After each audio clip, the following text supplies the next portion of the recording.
Et Steven Le Guillon. Bonsoir Steven Le Guillon. Bonsoir, merci pour l'invitation. Ce soir, on est très gourmand dans l'écho 2.0. Vous êtes le cofondateur d'un site web La Belle Assiette.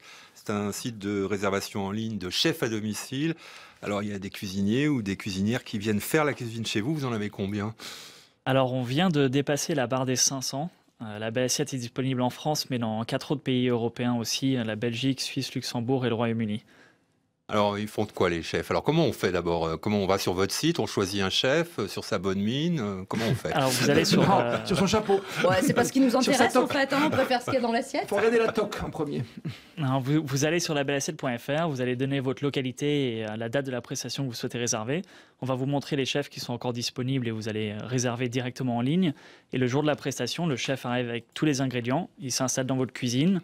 Il fait le repas sur place, le service à l'assiette, donc comme au restaurant, et il fait même la vaisselle avant de partir. Voilà, il met la table?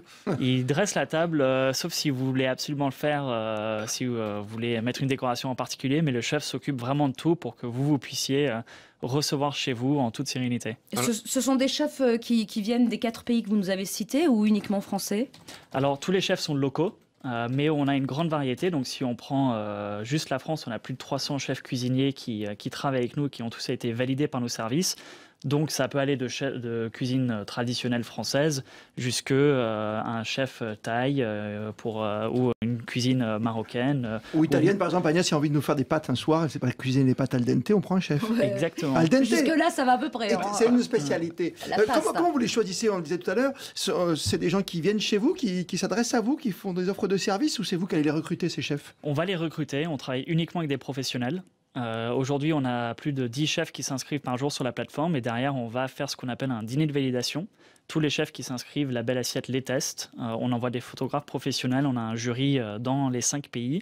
Et si tout se passe bien, on lance un partenariat avec eux et eux vont chez nos clients en tant que chef La Belle Assiette. Ils payent les chefs pour vous s'inscrire sur votre site?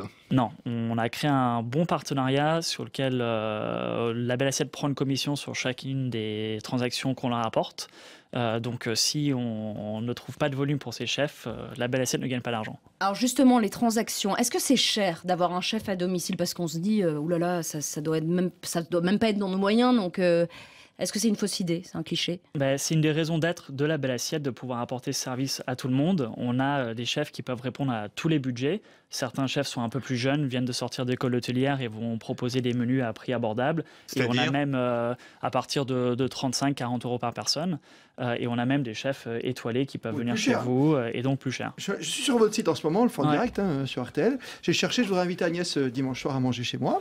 Très bonne idée. Donc j'habite dans une ville. Vous voulez pas m'oublier un petit peu, s'il vous plaît? J'habite dans une ville autour de Paris, je ne vais pas la citer quand même. Moi, j'ai pas le droit. 3, ça va me coûter cher parce que j'ai un menu à 88 de Stéphane Guillaumeau, par exemple. Ouais. Alors qu'est-ce qu'on mange avec Stéphane? Je regarde un petit menu à partir de 88 €. Je clique. Qu'est-ce que j'ai? Des tartines, j'ai du thon. J'aime pas, moi, le poisson. Ah oui, mais attendez, il y en a plusieurs. Des carpaccio et tartare à 99 €. Ça, c'est plus cher déjà. Hein. Donc là, oui, vous êtes sur un ordre de prix qui est assez élevé. Si vous retournez, vous pouvez trier tous les chefs par prix. Mais là où La Belle Assiette a un rôle qui est très important, on s'assure du rapport qualité-prix de chacun des chefs. Donc si vous allez réserver justement ce chef en question qui est à 88 €, il apporte un niveau de cuisine qui les vaut et un chef qui aura des prix un peu plus bas. J'ai trouvé 39 €. Bon, voilà. On va peut-être vous inviter 39 €.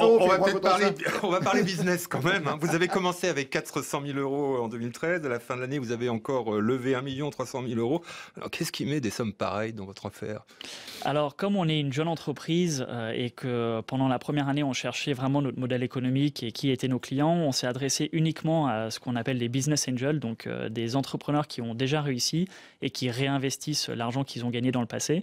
Donc on est allé toucher des fondateurs d'entreprises Internet, des places de marché un peu comme nous qui ont... Comme Xavier Niel par exemple. Exactement, comme Nicolas Brusson, le fondateur de Blablacar, Thibaut Elzière, le fondateur de Photolia. Et tous ont réinvesti leur propre argent. Ça nous apporte, en plus du capital vraiment financier, un mentorat. Et on peut aller leur poser des questions tous les jours et ils nous aident et ils guident l'entreprise. Et vous serez rentable quand? Aujourd'hui, on n'est pas sur une optique de rentabilité, on est plutôt sur une optique d'amélioration de nos services et de croissance à l'international. On reste une jeune entreprise qui a moins de 2 ans et on a déjà ouvert dans 4 pays. Et on annonce en fin de mois, donc dans quelques jours, l'ouverture en Allemagne. Donc la rentabilité n'est pas pour tout de suite et c'est une des raisons pour laquelle on a levé des fonds très récemment pour continuer à croître sans devoir forcément arriver à la rentabilité immédiate. Alors Steven Le Guillon, vous êtes franco-irlandais et avec Giorgio Rico, l'italien, on va quand même pas oublier votre partenaire, vous êtes les créateurs de La Belle Assiette. Bonsoir. Bonsoir. C'est un entretien de l'Écho 2.0 que vous retrouverez aussi en son et en images dans RTL Grand Soir sur notre site rtl.fr.